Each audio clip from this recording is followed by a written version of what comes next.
บายดีเนาะมาพอครับตอนนี้เราจากช่องไทยบ้านหน่อยเดี๋ยววันนี้เราสิพามาเอาต่อเนาะเอาต่อเมื่อไหวอยู่เพื่อนหรือว่าเอามาเลี้ยงเนาะอุปกรณ์ที่เราเตรียมมาก็คือเป็นหนุนเนาะนี่หนุนเราชุบน้ำมันแล้วแหละเนาะน้ำมันใช้น้ำมันในช่างมาแล้วตอนนี้เราจะเป็นเรามัดใช้กับใหม่เลยเนาะเพราะว่ามันอยู่หกในจังน้อยเนาะเราชุบน้ำมันแล้วเรามาต่อใช้ใหม่ให้ที่ได้แย่เข้าไปอัดเพื่อให้มันสลบเราจัง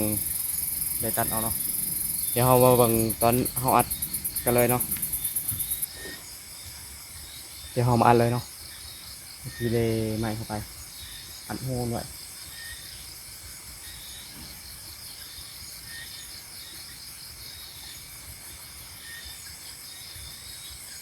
เราอัดเข้าไปแล้วเราฟังเสียงมันเนาะถ้าว่าเสียงมันเงียบแล้วแมนมันสลบเนาะทั้งหน่อยๆจำนี่ประมาณนาที2 นาทีก็สลบน่าจะสลบเนาะเนี่ยเริ่มเลยทุกคนเริ่มมีเสียงดังวันเลย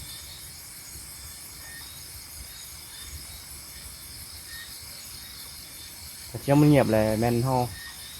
เอานุ่นออกเลยเนาะเอานุ่นออกเลยว่าตัดเอาเมื่อไหวอยู่กันเนาะ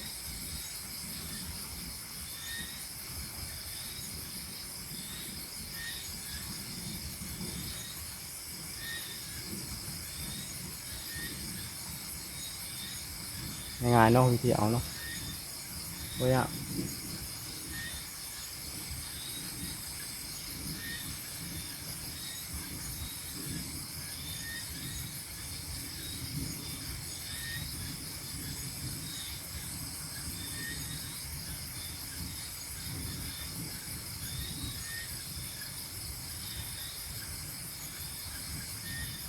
ปีนี้ฮะก็ได้4 ครั้งเนาะครั้งหนึ่งใหญ่แล้วผมหัวจำยังเลยปีนี้คือว่าร้ายเลยทางตอนตอนนี้เนาะเริ่มเงียบแล้วเงียบแล้วทุกคนน่าจะสลบแล้วน่าจะใช้ได้แหละเดี๋ยวเปิดดูก่อนอ่ายังเนาะยังเห็นแม่ไต่ออกมาอยู่ยังบ่ได้แต่ว่ามันอยู่สบายเฮาทำนี้เฮาได้แล้วเปลี่ยนนุ่นเลยแต่ว่าอันนี้มันอยู่6เพื่อเฮาตัดเอามันสิตื่นก่อน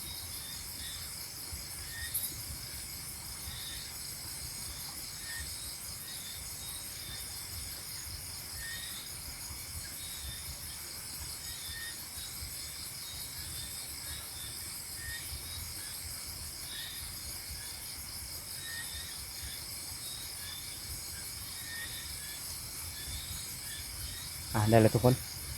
ได้เลยเนาะรถเป็นทีหมอยเดี๋ยวเขาสิตัดเอาเนาะตัดเอามือไว้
นี่เนาะ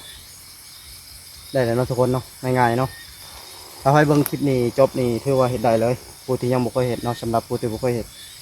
แต่สำหรับผู้ที่เคยเฮ็ดเก่งแล้วก็เดินผ่านก็ได้เนาะนี่มาบอกแนะนำแนวทางการอัดต่อเนาะสำหรับมือใหม่ง่ายๆทุกคนนี่เนาะถ้าเป็นคอนหน่อยเอาสบายเนาะคอนใหญ่เอาเลยตัดเอาเป็นจะเป็นทางที่สี่เนาะของปีนี้เนาะสำหรับคลิปนี้ก็ขอจบเพียงเท่านี้เนาะใครเข้ามาเบิ่งก็กดไลค์กดแชร์หน่อยเด้อกดติดตามให้ได้สบายดีทุกคน